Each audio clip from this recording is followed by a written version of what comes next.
నమస్తే. నేను మీ Shaurya. Welcome to our channel. ఈ రోజు మనతో పాటు వెన్నెంపల్లి నిశాంత్ శర్మ అవధాని గారు ఉన్నారు. వారితో మాట్లాడదాము. చాలా ముఖ్యమైన అంశము ప్రస్తుతం సనాతన ధర్మం మీద, అలాగే స్త్రీల వస్త్రధారణ మీద. దీనికి సంబంధించి ఒక చిన్నపాటి యుద్ధం జరుగుతూ ఉన్నట్టు అనిపిస్తుంది. ప్రతి స్త్రీ అలాగే పురుషులు కూడా కుటుంబ వ్యవస్థలో ఉన్న వాళ్ళు చాలా మంది కూడా వాళ్ళ అభిప్రాయాల్ని వ్యక్తం చేస్తూ ఉన్నారు. మరి ఇది ఎంతవరకు కరెక్ట్, ఎంతవరకు పాజిటివ్ తెలియజేస్తున్నారు, ఎంతవరకు నెగెటివ్ పబ్లిసైజ్డ్ అవుతూ ఉంది, ప్రజల్లో అసలు ఎలాంటి స్పందన వస్తుంది అనేది ఒకసారి గురుగారి మాటల్లో విందాం మనం. అసలు ఆయన ఏం చెప్తారు అనేది. నమస్తే గురుగారు. మహాదేవ. చాలా సంతోషం మిమ్మల్ని కలవడం. అమ్మవారి దీక్షలో ఉంటారు ఎప్పుడు కూడాను. సో అమ్మవారు అంటేనే మీరు స్త్రీ ఎలా అలంకార ప్రియులు అని అంటూ ఉంటాము స్త్రీని. అవునమ్మా. ఇంకా అమ్మవారు అంటే దానికి కొన్ని లక్షల రెట్లు అలంకరిస్తారు మీరు. అవును. మిమ్మల్ని చూడగానే అర్థమైపోతుంది సనాతన ధర్మానికి మీలాంటి వాళ్ళందరూ కూడా నిలవెత్తు నిదర్శనాలు. అయ్యా చెప్పండి, అంటే ఇప్పుడు మనము చేస్తున్న వాదన ఏదైతే ఉందో స్త్రీల వస్త్రధారణకి సంబంధించి మీరు మాట్లాడతాను అని అన్నారు. మీరు ఏమంటారంటే ఒక స్త్రీని ఎంతవరకు వాళ్ళ స్వేచ్ఛ, స్వతంత్రము ఇవన్నీ కూడాను మన సనాతన ధర్మంలోని కొన్ని వేల లేదా లక్షల సంవత్సరాలుగా కూడా వస్తూ ఉన్నది. సీత అమ్మవారి దగ్గర నుంచి అయినా అట్లీస్ట్ మీరు ఏం చెప్తారు? మా స్త్రీలకు వారికంటూ ఫ్రీడమ్ ఇవ్వాలి. ఫ్రీడమ్ ఉంది కదా అని విచ్చలవిడిగా వెళ్ళిపోతే సహించే వాళ్ళు ఇవ్వలేరు. మొదటిది వస్త్రధారణం. అంటే నేను వస్త్రధారణం తప్పు పట్టలేదు. అలా అనుకుంటే ఎంతో మంది ఎంతో పెద్ద పెద్ద హీరోయిన్స్ కూడా ఎవరికి నచ్చిన వాళ్ళ డ్రెస్సులు వారు సినిమాలో వేస్తున్నారు. అది కూడా ఎందుకు? ఆ సినిమా చూడాలంటే నువ్వు డబ్బులు కట్టుకొని లోపలికి వెళ్ళి కూర్చొని ఆ సినిమా మొత్తాన్ని ఆస్వాదించి బయటికి వస్తున్నావు. కానీ ఫ్రీ షో కింద నీకు నచ్చిన ఫొటోస్ తీసుకుంటూ నువ్వు పంపిస్తూ ఉన్నావే, దానివల్ల పక్క వాళ్ళందరూ ఏమనుకుంటారు తల్లి? నీ పక్క వాళ్ళ వరకు కాదు, నీవు పెట్టుకున్న పోస్ట్ ద్వారానే నీ కుటుంబ సభ్యులే నిన్నేమంటారు? ఇదే ఒక విషయంలో స్త్రీకి స్వేచ్ఛ కావాలి అని అంటున్నారమ్మా. మొన్న న్యూ ఇయర్ రోజు కొన్ని వీడియోస్ మీరు చూసే ఉండవచ్చు. బెంగళూరులో ఒక స్త్రీ విచ్చలవిడిగా తాగిపోయింది పిల్లవాడిని కని. అవును. కింద పడిపోయింది. ఆ వస్త్రాలు ఎటువైపు వెళ్ళిపోతున్నాయో తెలియదా మీకు? ఆ పిల్లవాడు ఏడుస్తూ ఉన్నాడు తల్లి కోసము. ఎందుకనంటే పిల్లలకు ఆకలేస్తే తల్లిచ్చే పాల కోసం ఎదురు చూస్తూ ఉంటారు. ఆ పిల్లవాడు అట్లా రోధించి రోధించి ఆ పిల్లవాడు మరణిస్తే ఏంటి పరిస్థితి? అంటే మాకు ఫ్రీడమ్ కావాలి అని చెప్పేసేసని పిల్లలు పుట్టిన తర్వాత కూడా మనం ఈ పరంగా చేస్తూ ఉంటే సమాజానికి మనమేం చెప్తున్నాము తల్లి? పిల్లలు పుట్టినాకైనా పుట్టక ముందరైనాను అంటే మీరు స్వేచ్ఛ వస్త్రధారణ అని అంటున్నారు. అంటే ఎంతవరకు వస్త్రధారణ మీరు పురుషులు ఎంతవరకు దాన్ని ఆమోదిస్తారు? అసలు మీ దృష్టిలోని ఆ స్త్రీల వస్త్రధారణ ఎట్లా ఉండాలని ప్రతి పురుషుడు ఆశించే అవకాశం ఉంటుంది అంటారు, ఒక కుటుంబ వ్యవస్థలో ఉన్న పురుషులు? ఇప్పుడు మీరు ఒక మాట అన్నారు, ఒక అమ్మవారి ఆలయంలో ఉంటారు, అమ్మవారిని ఎన్నో రూపాలతో మేము అలంకరణ చేస్తూ ఉంటాము. అంటే చూడండి, మన సనాతన ధర్మ ప్రకారంగా ఒక స్త్రీ నిండు చీర కట్టుకొని నిండుగా నగలు పెట్టుకొని లక్ష్మీదేవి కళ ఉందిరా అని అంటారు. అట్లా బయటికి వస్తే ఎవరైనా సరే మనం మామూలుగా చిన్న పిల్లల దగ్గర నుంచి అలా తయారై బయటికి తీసుకొని వస్తే ఎంత లక్షణంగా ఉంది ఆ అమ్మాయి, ముఖంలో లక్ష్మీదేవి కళ కనిపిస్తుంది అని అంటారు. నా తల్లి మా అందరికీ నేర్పించిన సిద్ధాంతం ఏంటంటే స్త్రీని తల్లితో చూడాలి అని అన్నారు. తల్లితో చూడాలి అన్నప్పుడు ఆ స్త్రీ తల్లిలాగా కనిపించాలి, అక్కలాగా కనిపించాలి, చెల్లెలాగా కనిపించాలి. మరదల కింద కనిపిస్తే బాగుంటదంటారా? మామూలుగా మాటలో ప్రకారం అదే మీరు తప్పుగా అన్వయించలేక మరదలు అనే ఒక వరుసను కలుపుతున్నారు. విన్నారా? ఎందుకు అనంటే మన శాస్త్రం ఏం చెప్పింది? మాతా పితృ సదైయుక్తం న దైవం పితృమర్చయేత్ సర్వతీర్థ ఫలజ్ఞేయం మాతా వందనతాం సదా అన్నది. అంటే తల్లి తండ్రులు ఇద్దరు దైవముతో సమానము. అంతేకాకుండా నా సనాతన ధర్మం కూడా మొట్టమొదటిగా చెప్పినటువంటి విషయం ఏంటయ్యా అంటే, మొదలు నేను నీకు దేవుణ్ణి కాదు, నీ తల్లి, నీ తండ్రి, నీ గురువు, వచ్చిన అతిథులు నీకు దేవుళ్ళు అని. ఉపనిషత్తుల్లో వేదమనోత్స్యాచార్యోంతే వాసనమనుషాస్తి సత్యం వధ ధర్మంచర స్వాధ్యాయ ప్రవచనాభ్యాం న ప్రమతిదవ్యం మాతృదేవో భవ పితృదేవో భవ ఆచార్యదేవో భవ అతిథిదేవో భవ నాణ్యనబధ్యాని కర్మాణి అని క్లుప్తంగా ఉపనిషత్తుల్లో మనకు స్పష్టంగా ఉంది. దాన్ని కూడా వదిలేసేసి మనము ఇక్కడ ఈ తల్లి రూపం కూడా ఎందుకు చేస్తున్నానో దీని తర్వాత చెప్తా తల్లి అన్నప్పుడు ఇక్కడ మనకి చెప్పిన తర్వాత ఈ శ్లోకంలో మాతా పితృ సదయుక్తం, నీ తల్లిదండ్రులు నీకు దేవుడితో సమానం. నదైవం పితృమర్చయ్యేదు, నువ్వు దేవుడికి పూజిస్తూ ఉన్నా తండ్రే నీకు మొదటి దేవుడు, నీవు నీ తండ్రిని మర్చిపోకు. సర్వతీర్థ వలజ్ఞేయం, నువ్వు ఎన్ని తీర్థం అంటే మనం ఏదో గుళ్ళోకి వెళ్ళేసి తాగే తీర్థం కాదు. ప్రతి ఒక్క పుణ్యక్షేత్ర దర్శనాలకు వెళ్తూ ఉంటాము, దాన్ని తీర్థాలు అని అంటారు వాస్తవానికి.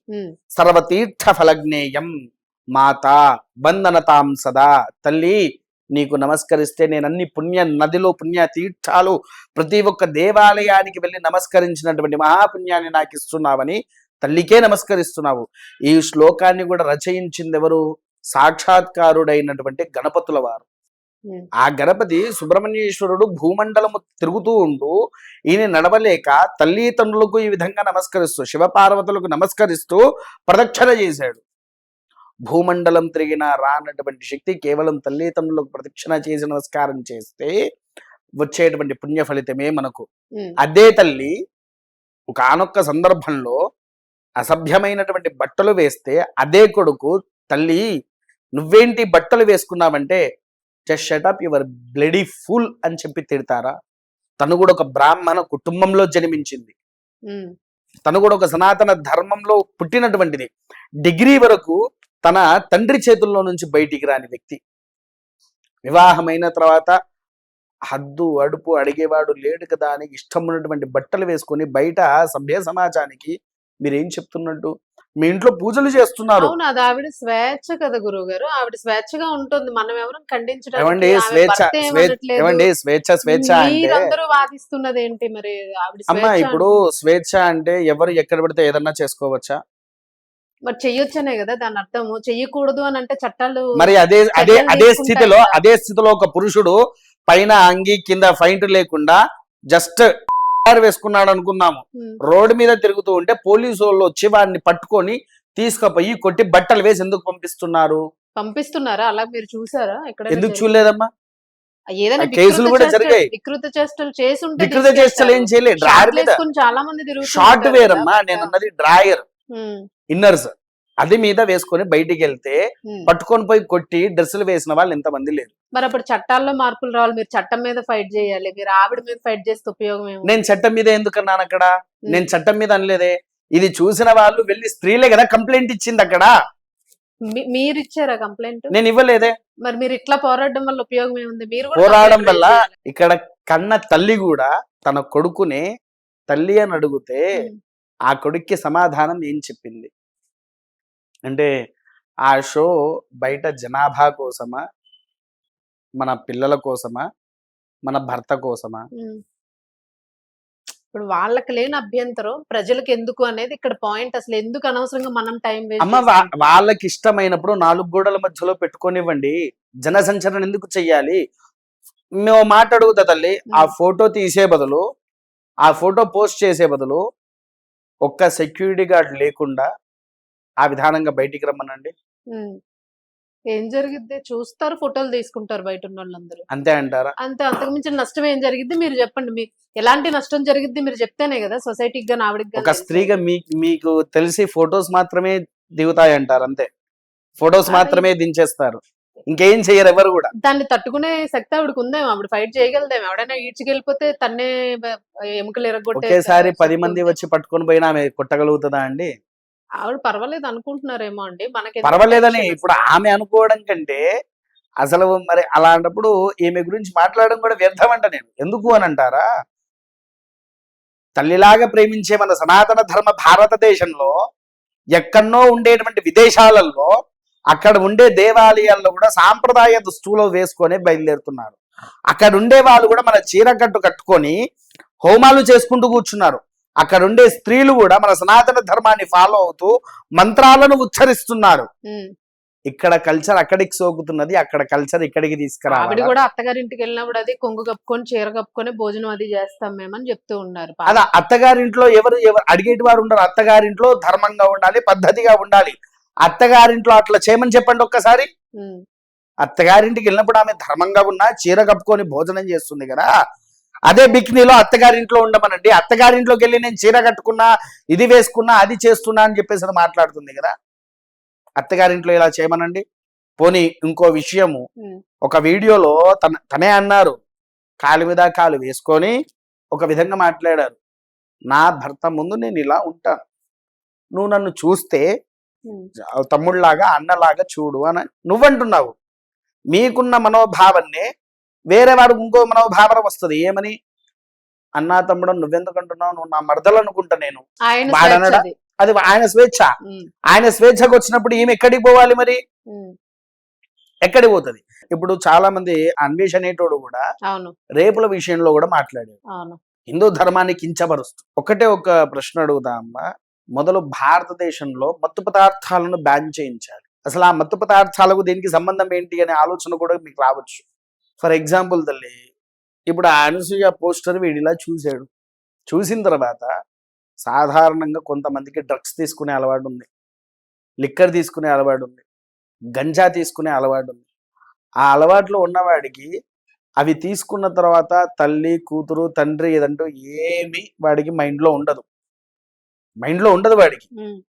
ఆ సమయంలో ఆ ఫోటోలో ఉన్నది వాడి మైండ్లో గుర్తుకొచ్చింది. అప్పుడు పక్కనున్న వాళ్ళ పరిస్థితి ఏంటండి? అంటే అలా ప్రేరేపించబడుతుంది అని అంటున్నారు మీరు. ఖచ్చితంగా అలా ప్రేరేపణకి గురి కావడం మగవాళ్ళ తప్పు అని అన్నారు మీరు. అమ్మ మాట అడుగుతా, ఇందాక చెప్పా, తల్లిని భూదేవతతో తల్లితో సమానంగా చూస్తాము. సహనం ఎవరికి ఉంటుంది ఎక్కువగా?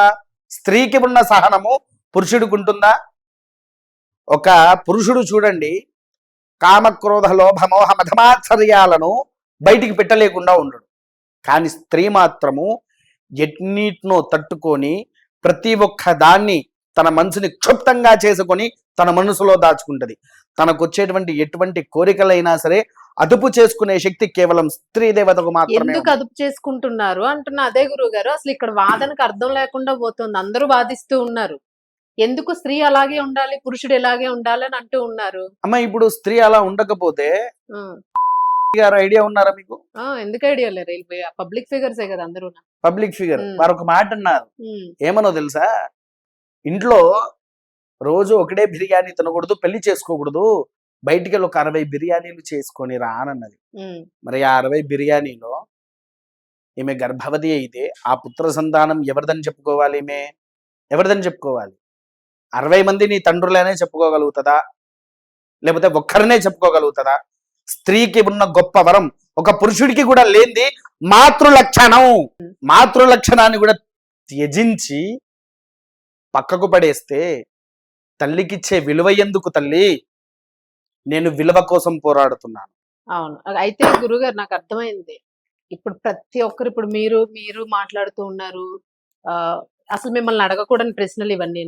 మాకు కూడా ఇష్టం లేదు, అడగాలని లేదు, కానీ ఇక్కడ ఏదో ఒక ఫుల్ స్టాప్ ఉండాలి. ఇది ఫుల్ స్టాప్ లేకుండా కంటిన్యూ అవుతుంది. ఇప్పుడు మీరు ఇది మాట్లాడారు, మళ్ళీ ఇంకొక యాక్టివిస్ట్ ఇంకొకటి మాట్లాడతారు. ఆవిడ ధోరణిలో ఆవిడ రెచ్చిపోతూ ఉన్నారు, ఇది నా ఇష్టం, నా స్వతంత్రం, మీరెందుకు మాట్లాడతారు అని చెప్పి అంటున్నారు. అవును, మాట్లాడుతూ ఉంటే మీరు పరాన్న జీవులు నా మీద పడి బతుకుతున్నారు, మీరు రూపాయి సంపాదించుకుంటున్నారని ఆవిడ అందరినీ అంటున్నారు. ఇప్పుడు మిమ్మల్ని, నన్ను, మిగిలిన వాళ్ళని అందరినీ అంటున్నారు. ఆవిడ పరాన్న జీవి కాదా? ఇప్పుడు కొత్తగా వచ్చిన పోస్టర్స్ అందరికంటే పరాన్న జీవి ఆమెనే తల్లి. మనమిచ్చే డబ్బులతో బతుకుతున్నది ఆమె. జబర్దస్త్ షో వచ్చింది, అది అందరు చూస్తారు కదా, ఆమె పైసలు వెళ్ళినాయి. ఎవరు చూడకపోతే డబ్బులు వెళ్ళినాయా? సినిమా తీసింది, ఆ సినిమాలో వీళ్ళందరూ ఉంటారు యాక్టర్స్, అందులో కేవలం అనసూయ ఒక్కదాని కోసమే పోయారా? పరాన్నజీవి ఎవరెవరున్నారో ఒకసారి బయట పెట్టండి. మగవాళ్ళలో ముఖ్యంగా హైందవ ధర్మాన్ని రక్షించే వాళ్ళు ఎంతమంది ఉన్నారు పరాన్నజీవిలో? మీరు అసలు ఈ పోరాటం చేసే కన్నా ఇల్లు ఎక్కడుందో కనుక్కొని అక్కడ పెద్ద పెద్ద ఫ్లెక్సీలు, బ్యానర్లు పట్టుకొని పోయి అక్కడ నినాదాలు చేయొచ్చు కదా. నినాదాలు పోరాడకుండా ఇప్పుడు ఈ ఇండైరెక్ట్ పోరాటం ఏంటి అసలు? ఇప్పుడు ఆమె ఇల్లు ఎక్కడో తెలియదు, మాట చెప్తున్నా, ఇల్లు ఎక్కడో తెలియదు. ఒకవేళ పోయినా అక్కడ ఫుల్ సెక్యూరిటీ పెట్టుకొని కూర్చుంటాది.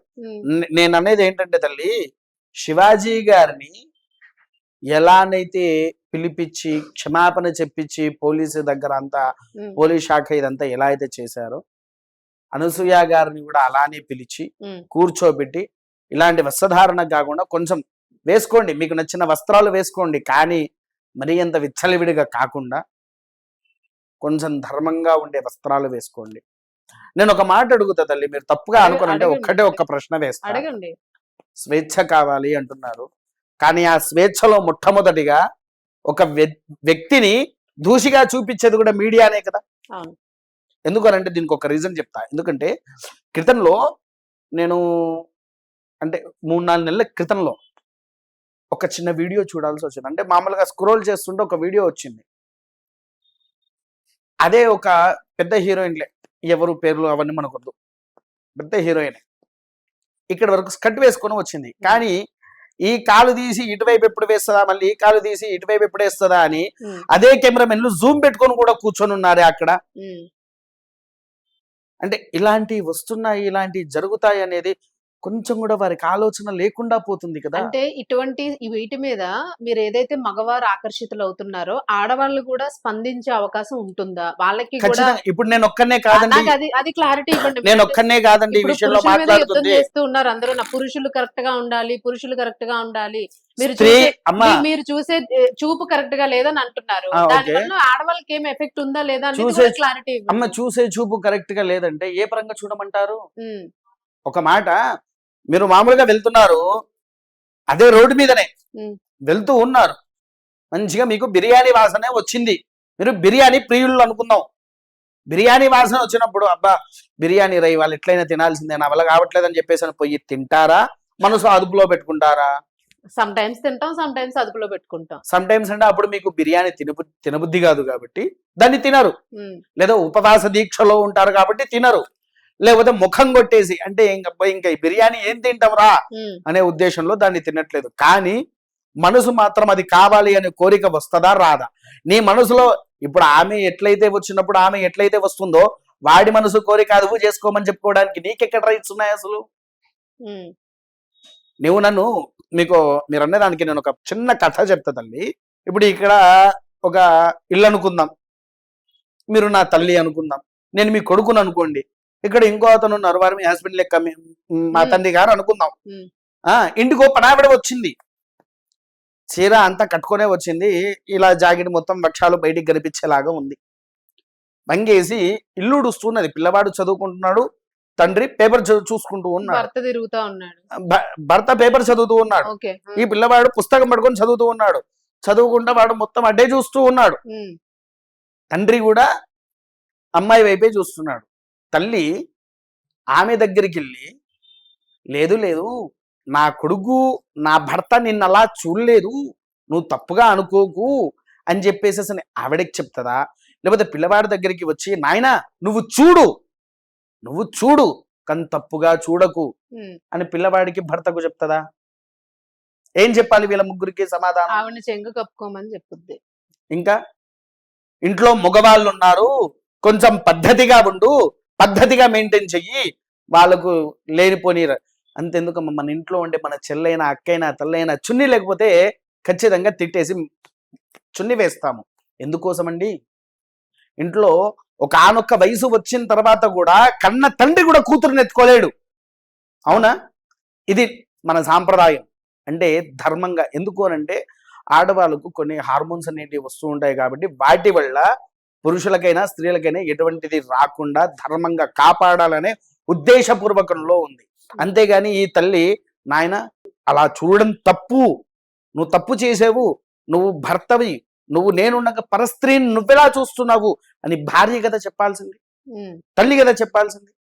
అక్కడ నాయన నువ్వు చూడు కానీ తప్పుగా చూడకని చెప్తుందా? చూడడం తప్పు అని చెప్తుందా? రెండిటల్లో ఏం చెప్పాలి? వాళ్ళిద్దరికి ఏం చెప్తారులేండి, ఆవిడని సరిగా ఉండమని చెప్తారు మెయిన్ అయితే మాత్రం. మరి ఇంట్లో లేడీస్ అంటే నువ్వు కప్పుకొని మంచిగా డ్రెస్సింగ్ చేసుకుని రా అని. ఇప్పుడు ఈ పిల్లవాడికి చెప్పలేదే అనుకోండి, రేపు బయట కూడా వాడు అలానే చేస్తాడు, పిల్లవాడు చెడిపోయినట్టే కదా అక్కడ. ఖచ్చితంగా. లేదా భార్య ఉండగా పూర్వంలో నిన్ననే నన్ను ఒక మీడియాలో అంతే షూటింగ్ మొత్తం అయిపోయిన తర్వాత ఒక వ్యక్తి ఒక ప్రశ్న వేశాడు నన్ను. గురుగారు, ఒక రోజున నా ఫ్రెండ్ వాళ్ళ భార్య ఇద్దరు కలిసి వెళ్తున్నారు అనుకుందాము, ఎదురుగా ఒక అమ్మాయి ఇలాంటి బట్టలు వేసుకొని వస్తే నా ఫ్రెండ్ ఆ అమ్మాయిని చూశాడు. చూసిన తర్వాత పక్కనున్న ఆవిడ ఎందుకు ఆ అమ్మాయిని చూస్తున్నావు, వాళ్ళ భార్య ఎందుకు ఆ అమ్మాయిని చూస్తున్నావు అని అంటే, నువ్వు ఎప్పుడు ఆ బట్టలు వేసుకోలేదు కదా, నేను అందుకే ఆ అమ్మాయిని చూస్తున్నా అంటే, సరాయితో ఓ పని చేస్తా, నేను కూడా బట్టలు వేసుకుంటా, నువ్వు అన్నట్టుగా నేను కూడా బట్టలు వేసుకుంటా, మరి నేను కూడా నీతో పాటు రోడ్డు మీదకి వస్తా, మరి నువ్వు చూసినట్టే రేపు వాడు కూడా నన్ను చూస్తాడు కదా అని అన్నది. నీకు ఓకేనా అని. అప్పుడు ఆ భర్త సమాధానం, వీడు మాత్రం చూడవచ్చు, పక్కోడు మాత్రం వీడి పెళ్ళాన్ని చూడకూడదా? చూడకుండా ఉంటాడు ఎవడైనా? స్వతంత్రం అంటే అదే, స్వేచ్ఛ అంటే అదే అంటారు మీరు. అలాంటి స్వేచ్ఛను కోరుకుంటూ ఉన్నారు ఇప్పుడు వాళ్ళు. ఖచ్చితంగా. అంటే తాగేసి పిల్లల్ని చూడకుండా, ఇప్పుడు చూడండి, స్వేచ్ఛ ఉండాలమ్మా, మిమ్మల్ని తాగొద్దు అనట్లా. ఇదే భారతదేశంలో పూర్వం నుంచి సారా అని, ఇప్ప సారా, తర్వాత గుడుంబ అని, ఇంకా ఇవేవో వాటి బ్రాండ్స్, నాకు సంబంధం లేదు వాటి గురించి, అలా తాగి మరణించిన పురుషులు ఎంతమంది ఉన్నారు? రేపదే తాగుబోతు లక్షణాలలో నీకు కూడా ఫ్యాటీ లివర్ వచ్చి ఇదే స్త్రీ మరణిస్తే కొడుకు పరిస్థితి ఏంటి? నువ్వు కన్న పిల్లల పరిస్థితి ఏంటి? భర్త లేకపోయినా స్త్రీ మాత్రం పైకి రాగలుగుతాది, పురుషుడైనా రాగలుగుతాడు, కానీ ఆరోగ్యం చెడిపోయిన తర్వాత నువ్వెన్ని చేసినా లాభమేముంది తల్లి? బయట చూడండి, క్షమించండి ఆడవాళ్ళందరూ నన్ను, అదే స్త్రీ రోడ్డు మీద ఒకవైపు సిగరెట్ తాగుతూ, ఒకవైపు విచ్చలవిడి బట్టలు వేసుకుంటూ, మత్తు పదార్థాలు సేవిస్తూ ఉంటే నేను ఇలానే తయారవుతాను, పెళ్లి పెటాకులు లేదు, ఎవరితో పడితే వారితో సంసారం చేసుకుంటా పోతూ ఉంటాను, లివింగ్ రిలేషన్లో ఉంటా, నాకు పెళ్ళొద్దు ఏం వద్దు అంటే నువ్వు రేపు నీకే రోగం వస్తుంది. ఎంతమందితో తిరుగుతూ ఉన్నా నీకే కొన్ని వ్యాధులు వస్తూ ఉంటాయి, అలాంటివి ఆ వ్యాధులు వస్తూ ఉంటాయి. ఆ వ్యాధులతో పాటు నీ శరీరం నీకే కదా ఇబ్బంది పడుతుంది. పక్క వాళ్ళు వచ్చి మిమ్మల్ని ఏమన్నా పోషిస్తున్నారా? పోనివ్వండి, సరే మీరు అన్నదానికి ఇంకో విషయం అడుగుతా, రోజు తింటారా అమ్మ మీరు బిర్యానీ? రోజు తింటాం. ఎందుకు తిండ్రు? రోజు అన్నం తింటాం, బిర్యానీ అంటే సెపరేట్. సరే, ఒక బిర్యానీ కాకుండా పానీపూరి? అది స్పెషల్, అది కూడా తిన్నాం. ఎందుకు? కేవలం అన్నం కూరలు మాత్రమే తింటాం. ఎందుకోసం? చిన్నప్పటి నుంచి అదే అలవాటు చేశారు, అదే తింటాం. ఒక విధానం మనకంటూ, మన సనాతన ధర్మ ప్రకారంగా మనకంటూ ఒక విధానం అనేది అలవాటైంది. ఇప్పుడేదో కంప్యూటర్ యుగాలు, కంప్యూటర్ జనరేషన్లు ఇప్పుడు తీసుకొని వచ్చారు, కానీ నీకంటే ముందు నుంచి పూర్వంలో పుట్టినటువంటి వాళ్ళందరూ లేరా యుగాల్లో? వాళ్ళకి లేవా కోరికలు? వాళ్ళకి లేవా? వారు కూడా ఎన్నో విషయాల్లో కూడా అటు భర్తకు భార్య ఇద్దరు సహకారంతో ఒక కుటుంబము ఎంతో విజయవంతంగా సాగింది. ఇప్పుడు స్వేచ్ఛల వల్ల పిల్లల్ని కని రోడ్ల మీద పడేసి అనాథ వృద్ధాశ్రమాల్లో పడేసుకుంటా వెళ్ళేసేసి విచ్చలవిడిగా తిరుగుతున్నారు. ఇదేనా అండి స్వేచ్ఛ అంటే? పిల్లల్ని కనడము, అనాథ శరణాలయాల్లో వేసేస్తున్నారు, ఇవన్నీ చేస్తూ ఉన్నారు. ఇది ఎక్కడి వరకు ధర్మం అండి? స్వేచ్ఛ అంటే కన్న పిల్లల్ని కూడా పడేయమని చెప్పిందా? ఇదా స్వేచ్ఛ? భారతదేశంలో స్త్రీ పురుషులు అదే స్వేచ్ఛ కోసం కట్టుకున్న భర్తను చంపిన ఆడవాళ్ళు ఉన్నారు, కట్టుకున్న భార్యను చంపిన మగవాడు ఉన్నాడు, కట్టుకున్న వాళ్ళు విడిపోయిన వాళ్ళు. ప్రస్తుతానికి మనకు ఉన్నటువంటి భారతదేశంలో ప్రతి రోజున 5 కోట్ల వరకు, ప్రతి నెలలో 5 కోట్ల వరకు విడాకుల కేసులు నమోదవుతున్నాయి. ఈ విడాకుల కోసం అండి స్వేచ్ఛ? ఇందులో ఎవరిది ఎక్కువ పాత్ర ఉంది అంటున్నాను నేను. మీరు వాదించిన దానిలో అర్థం ఉంది. ఇప్పుడు అది ఎవరి మీద వేస్తారు మీరు? ఇద్దరిని అంటున్నా అండి నేను. స్త్రీని అంటున్నా, పురుషుణ్ణి అంటున్నా. పురుషుణ్ణి ఎందుకు అంటున్నాను? వాళ్ళు ఇష్టం ఉన్నట్టుగా ఉన్నప్పుడు, మొదలు నిన్ను నమ్ముకొని నీ భార్య నీ దగ్గరకు వచ్చినప్పుడు ఆమెను నువ్వు చూసుకునే విధానం ఏంటి? అదొకటి. అదే స్త్రీ భార్య భర్తుండంగా కూడా పరపురుషుడితో దగ్గర పోయినప్పుడు అదెక్కడి వరకు సమన్వత? వీటి వల్ల మీ పిల్లల్ని ఎందుకు ఇబ్బంది పడుతున్నారు? పిల్లల్ని దీనికోసం కంటున్నారా అని నేను అడుగుతుంది తల్లి, వేరే ఏదో కాదు. ఎందుకంటే నా కళ్ళ ముందు జరిగిన అనుభవాలు ఇలాంటివి నాకు చాలా ఉన్నాయి తల్లి. కొంతమంది పిల్లల్ని కనేసి వదిలిపెట్టిపోయిన వాళ్ళు మనం ఎన్నో టీవీలలో కూడా చూసాము నా చిన్నప్పటి నుంచి. అవునా కాదు? అయ్యా మీరు అన్నది అర్థమైంది. ఇప్పుడు ఏదైతే మనం కేవలం వస్త్రధారణ మీదే మొత్తం చరిత్ర అంతా కదులుతూ ఉంది. ఎక్కడెక్కడో ఉన్న పనికి నేను వస్త్రధారణం తప్పు పట్టట్లే, మీరు వస్త్రాలు మీకు నచ్చినట్టు వేసుకోండి అంటున్నా. మీరు అంటున్నారు అనట్లేదు. ఇప్పుడు గత 10 రోజులుగా జరుగుతున్న ఇది ఏదైతే ఉందో, ఒక చిన్నపాటి తుఫాన్ లాంటిది ఇది. ఎక్కడెక్కడ అసలు ఆ స్తోమత లేని, మాట్లాడడానికి అర్హత లేని వాళ్ళు కూడా ఇందులో ఎంటర్ అయ్యి స్త్రీని లేదా పాత అమ్మవారి విగ్రహాలను కానివ్వండి, అమ్మవార్ల వస్త్రధారణ కానివ్వండి, ఇవన్నీ మాట్లాడుతూ ఉన్నారు. మరి అప్పుడు పురాతన కాలంలో కూడా అమ్మవారి విగ్రహాలను మాట్లాడింది అంటున్నారు కదా దేవాలయాల మీద విగ్రహాలు ఉంటూ ఉన్నాయి. ఎవరన్నది గారన్నది ఈ విషయం. ఉమ్, ఆమెకు అసలు దేవుళ్ళ గురించి ఏం తెలుసా? వాళ్ళ తండ్రి గారు అన్నది గొప్పవారు. ఎన్నో ధర్మాధిక సాంఘిక సంక్షోభాలు కూడా వారు చేశారు. అవి ఎందుకు చెక్కారని అడుగుతున్నారు. ఎందుకు? అవునమ్మా, నగ్నంగా ఎందుకు సరే చెక్కారు? ఆలయాన్ని చెప్తా. ఎందుకు చెక్కారు? దానికి పూర్వం చెప్తా. మనకేంటి వేదాలు, ఎన్ని వేదాలు ఉన్నాయో తెలుసా మీకు? మనకందరికి కనిపించేది ఎన్ని వేదాలు? 4. అవునా? అసలైతే ఋగ్వేదం, యజుర్వేదం, సామవేదం, అధర్వణ వేదం. ఈ యజుర్వేదంలో 2 వేదాలు ఉన్నాయి. కృష్ణ యజుర్వేదం, శుక్ల యజుర్వేదం. శుక్ల యజుర్వేదం కాకుండా మనకు ఆయుర్వేదం ఉంది. 5వది కామవేదము.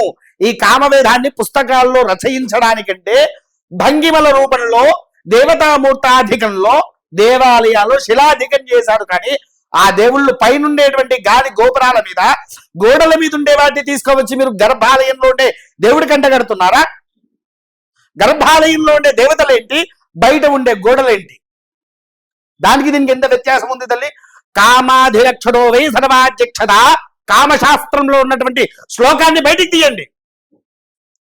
నచ్చిన వారు నచ్చినట్టుగా మీరు ఇలా అని చెప్పేసి చూపిస్తున్నారే, ధర్మం తెలవకుండా మాట్లాడేది. మరి ఏం చేస్తుంది అంటే వీళ్ళంతా ఏంటంటే ధర్మాన్ని తప్పు పట్టడానికి కూర్చోవడం కాదు, ధర్మం ఏం చెప్పిందో అది చూపి. ఈ తెలుగే సరిగ్గా రాదా మీకు? ఆమె ఏంటంటే మాట్లాడేది తెలుగే నోట్ల నుంచి సరిగ్గా రానామే. ఆమె దేవుళ్ళ గురించి మాట్లాడుతుంది. బయటికి రమ్మని చెప్పనండి, ఒక్కొక్కరు ఎలాంటి సమాధానాలు ఇస్తారో తెలుస్తుంది. మరి గతంలో మన పూర్వకాలంలోనే గురుగారు చాలా మంది స్త్రీలు అప్పట్లో రవికలు లేవు, జాకెట్లు మీరు చూసారా? రవికలు లేవు. మీరు చూసారా? మా నాయనమ్మ గారు వేసుకునేవారు కాదు. వినండి, పూర్వంలో రవికలు ఉన్నాయి. రవిక విధానం ఎలా ఉండేది? స్త్రీ యూధంలో చీరకట్టుకి కేవలం ఇక్కడ నుంచి వెనకాల ముడి వేసుకునే రవిక ఉండేది. అది కూడా అప్పుడు ఏంటంటే బుక్కులు లేవు. ఇప్పటికీ శ్రీకాకుళం అటువంటి జిల్లాల్లో ఇప్పటికీ వేసుకోరు జాకెట్. నేను అదే చెప్తున్నాను, రవికలు ఉండేటివి.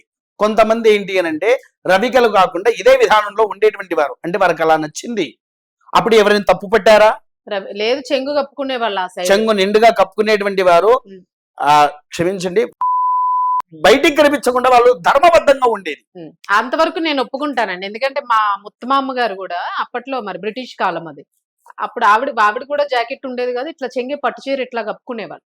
నిండుగా ఉండేదమ్మా, ఉండేది కూడా నిండుగా ఉండేది. దాంట్లో కూడా పూర్వంలో ఏంటి అని అంటే అంటున్నారు కదా ఇప్పుడు ఇలా ఉంటున్నారని.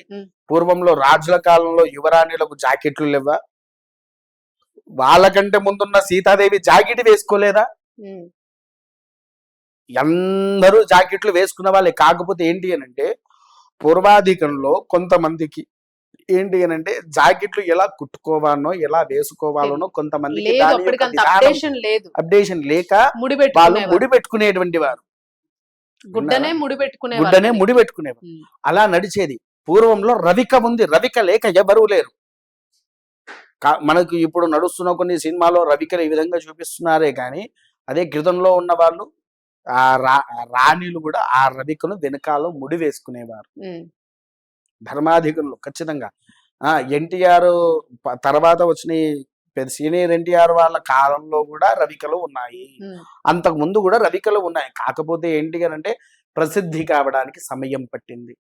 ఎందుకు అనంటే శాస్త్రము స్త్రీని త్రివస్త్రాధికము ఉండాలి అని చెప్పింది. త్రివస్త్రాధికము అంటే లంగా, జాకెట్టు, చీర, ఆ 3 స్త్రీకి అనేవి ఉండాల్సిన వస్త్రము అని చెప్పేసి అమ్మవారికైనా అట్లానే కదా ఉండేది. విన్నారా తల్లి?